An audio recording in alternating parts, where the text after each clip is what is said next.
Hey guys, welcome back to the channel. Today we are talking about the top 5 BCS 2023 World Standard decks that if you guys are World participants for the standard format, these are the big 5 decks that you guys will be seeing at the World Finals in a couple of weeks time.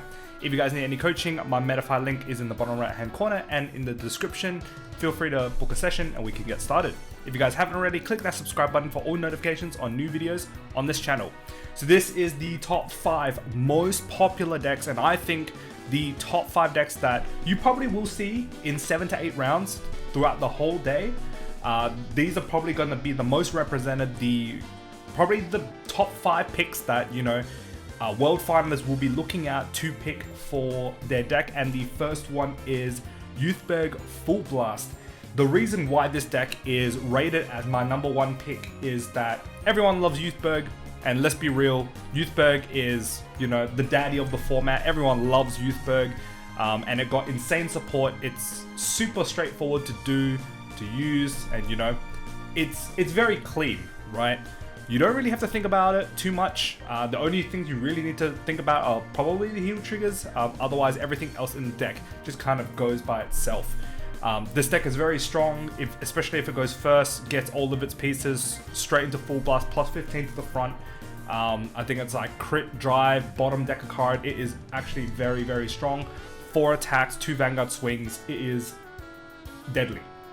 So I think this deck, a lot of people will play Youthberg at Worlds because either one, it is their favorite deck. But second of all, this deck is probably one of the top 3 decks in the format at the moment. So yeah, I think Youthberg Full Blast is probably my #1 power ranking on this tier list. And then obviously, followed by Mushi King.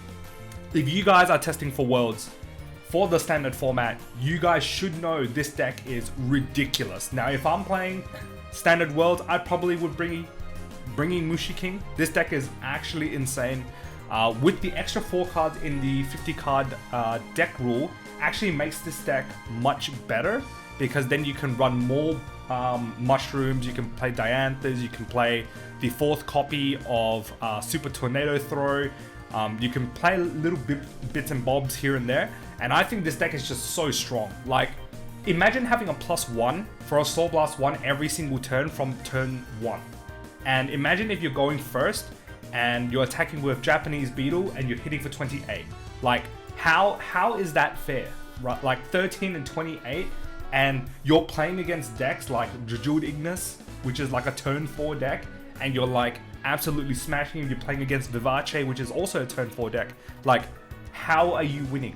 This deck is getting results in Japan, in Shiranui meta, in Luard meta, in Maigo meta. Like, if these decks aren't even in English yet, right? And the fact that this deck is existing in English at the moment with none of the other super strong decks in the meta at the moment, like, why would you not pick this deck, right?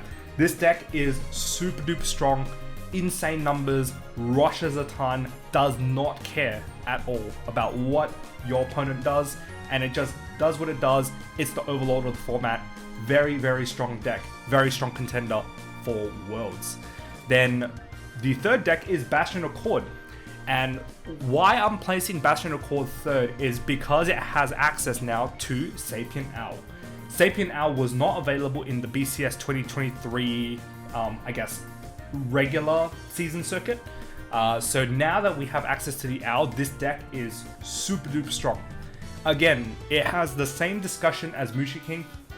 No Maigo, no Shiranui, no Luard, none of these, like no Morphonica, no Token Rambu, and this deck is still showing results in Japan, right? And now that it has all the tools that it needs, why would you not pick this deck, right? This deck is omega strong. It really, really helps having this bird. This bird is the word, right? Like, I don't know what to say. Like, this deck is just so strong. If you are testing for standard, you guys should know, right? Sapient Owl makes this deck ridiculous. Resource, everything that you were struggling with before is literally resolved by this one card. Like, allows you to counter charge, allows you to have soul, allows you to have power. Like, what more do you want, right? What more do you want? So yeah, very, very strong deck. I think it's a top contender for Worlds. So placing that at my third spot. Now the fourth spot is actually pretty interesting, and it might be controversial to say this, and I'm putting Zorga in fourth. And not because the deck is overly great in comparison to the last two that we talked about, so Mushi King and Bash and Accord, but it's a fan favorite, right? Fan favorite decks, those people who aren't, you know, like super competitive, or well, not really, I think that's the wrong word. Maybe like their incentive is not to, you know, go super try hard at Worlds. They just want to play their, you know, their favorite deck, their ace deck. This is the deck that people love, and you know, they will bring Zorga Mask, right? And Zorga Mask is still good, right? Zorga Mask, you know, didn't really change. The only thing that changed in the metagame is like Mushi King. Bastion got a little bit better with Sapient Owl. Actually, little bit's an understatement. Bastion got better with Sapient Owl, and then obviously the introduction of set 13.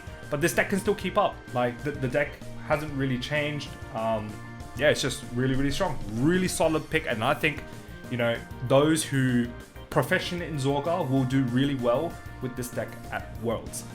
Now the fifth deck, and obviously I have not mentioned Dul Ignas or Vivace yet, and in my previous tier list video I mentioned that it is the top 3 decks in the format, but this video is purely based on what I think the majority of the pie chart would be if you took all participants into, I guess, a bubble, and you just kind of like count out, right? So how many percent people are playing, you know, X deck, and we're taking the top 5, right? So the fifth deck that I'm going to rate on this power ranking is Dul Ignas. And why am I putting Dul Ignas in front of Vivace here is because Vivace does not have its promo that is available in Japan. And without that promo, it actually loses a lot of its consistency and power. And I think Vivace in Japan, because it has the promo, makes that deck much better than, I guess, Dul Ignas, right? But in English, that's not the case, right? In English, we don't have the promo yet, so we can't, you know, play Vivace at its full power. So I think the next best deck is actually Dul Ignas. And I think this deck is very, very strong. I played it for a winner box last week. Now with an extra 4 cards in the deck, you can start putting like, you know, 1 or 2 Impulses. You can put in your Servant Falcratia. You can probably put in like, you know, a bunch of other stuff as well, maybe more Jujuls if you feel that, you know, if you're not running into Ignis, then you can find your Jujul. There's just like a lot of other cards that you can put with an extra 4 cards, and it, you know, this deck is already like, you know, super straightforward. You have like your 1 Ristal Gala with the 4 Badol to kind of search it out. Nocturcio max, pretty much everything is maxed, and then now you have to like pop in 4 cards, and the 4 cards that you wanted to put in before was Falcratia and Empusa. So, you know, again, you know, Empusa doesn't really work well with Varpula, but it's an alternative for, you know, in the case that you have like Rokogor and Empusa, like sure. And yeah, you know, it's just more cards to be able to fit into your deck, and you know, you might have a good time. So yeah, I think Dul Ignas is the 5th deck that I would rate for the World Finals in a couple weeks time. So the top 5, again, just going through it. First is Youthberg Full Blast. Everyone loves Youthberg, and you know, fan favorite, so I think a lot of people will be bringing that. The second one is more so competitively strong, so much stronger than a lot of the other decks that were rated in this top 5. So Mushi King, yeah, like ridiculous deck. I've loved playing this deck. It's so straightforward, and like the numbers are redonkulous. So Mushi King, Bastion again, a very straightforward deck. Sapient Owl makes pretty much everything work in this deck. Zorga Mask, because it's a fan favorite, a lot of people will bring in that. And then Dul Ignas, it's just the next big powerhouse deck in the format. And I think it has a better edge than Vivace, because this deck, you know, I guess doesn't have any promo problems like Vivace does. But also, Leonor and Vivace players, if they are Stoic mains, would be jumping onto Mushi King if they want to win worlds, right? They would jump to Mask, Zorga Mask, if they're playing their favorite deck, right? So where does Leonor and Vivace kind of sit in between that? It doesn't really have a place, right? If you're playing a waifu deck, then sure, you bring Vivace and, you know, have a good time.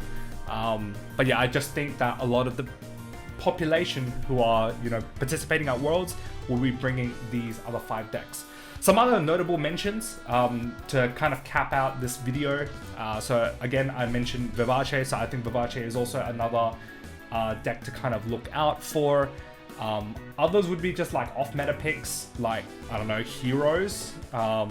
There's probably going to be like 1 or 2 heroes here and there, or whatever.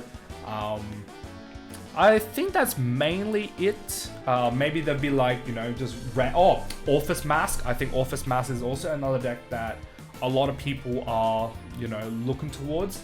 Eva as well.